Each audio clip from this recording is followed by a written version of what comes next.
అరే మిత్రమా, ఇలాంటి గుండెలు జల్లుమనే క్రైమ్ వీడియోలు మీ కళ్లలో థ్రిల్లర్ సినిమాలా కనిపించాలంటే మన ఈ ఛానల్ని సబ్స్క్రైబ్ చేసి బెల్ ఐకాన్ని గట్టిగా కొట్టే. రైల్లో నిద్రిస్తున్న మహిళతో కానిస్టేబుల్ మిస్బిహేవ్. మేల్కొని నిలదీసిన ప్రయాణికురాలు. నా ఉద్యోగం పోతుంది, వీడియో తీయొద్దు అని వేడుకోలు. నిందితుడిపై సస్పెన్షన్ వేటు. లక్నో రైల్లో నిద్రపోతున్న మహిళా ప్యాసింజర్తో ఓ రైల్వే పోలీస్ కానిస్టేబుల్ అసభ్యంగా ప్రవర్తించి సస్పెన్షన్కు గురయ్యాడు. ఢిల్లీ నుంచి ప్రయాగ్రాజ్కు వెళుతున్న ట్రైన్లో ఈ నెల 14న రాత్రి ఈ ఘటన జరగగా ఆలస్యంగా వెలుగులోకి వచ్చింది. నిందితుడిని ఆశిష్ గుప్తాగా గుర్తించారు. ఓ ప్రయాణికురాలు తాను రిజర్వ్ చేసుకున్న బెర్త్లో నిద్రపోతుండగా కానిస్టేబుల్ గుప్తా ఆమె వద్దకు వెళ్లి అసభ్యంగా ప్రవర్తించాడు. దీంతో మేల్కొన్న ప్రయాణికురాలు అతడిని నిలదీసింది. అలా చేయాల్సిన అవసరం ఏమొచ్చింది? ప్రజల భద్రత కోసమే కదా మీరు ఉన్నారు. ప్రజలను సేఫ్గా చూడాల్సిన మీరే అసభ్యంగా ప్రవర్తిస్తే ఎలా అని బాధితురాలు ప్రశ్నిస్తూ వీడియో తీసింది. వీడియో తీయవద్దని, ఈ విషయం బయటికి తెలిస్తే తన ఉద్యోగం పోతుందని కానిస్టేబుల్ చేతులు జోడించి బాధితురాలికి వేడుకున్నాడు.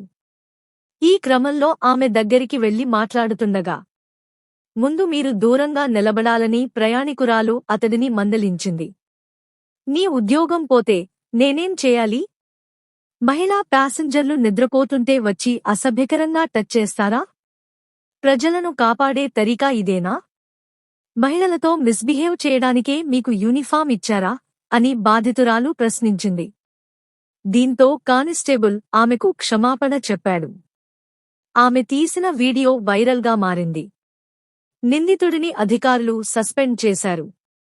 ఈ ఘటన రైల్వే పోలీసుల ఇమేజ్పై ప్రశ్నలు లేవనెత్తింది.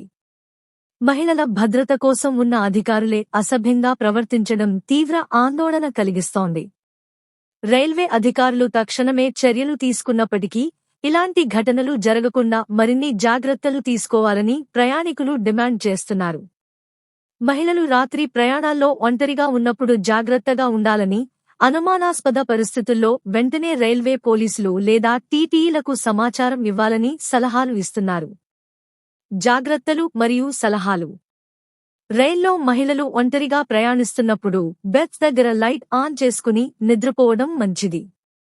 అనుమానాస్పద వ్యక్తులు దగ్గరకు వచ్చినప్పుడు వెంటనే గట్టిగా అరిచి సహాయం అడగండి. Railway helpline 139, railway police helpline 1512కు సమాచారం ఇవ్వండి. ప్రయాణంలో మహిళలు ఒంటరిగా ఉండకుండా గ్రూప్గా ప్రయాణించడం మంచిది. వీడియో, ఆడియో ఆధారాలు సేకరించి వెంటనే ఫిర్యాదు చేయండి. అధికారులు మిస్బిహేవ్ చేసినప్పుడు రైల్వే అధికారులు, రైల్వే మినిస్ట్రీకి కంప్లైంట్ చేయండి. మహిళల భద్రత కోసం రైల్వేలో లేడీస్ కోచ్లు, సీసీటీవీలు, రైల్వే పోలీసుల పర్యవేక్షణ పెంచాలని డిమాండ్ చేయండి.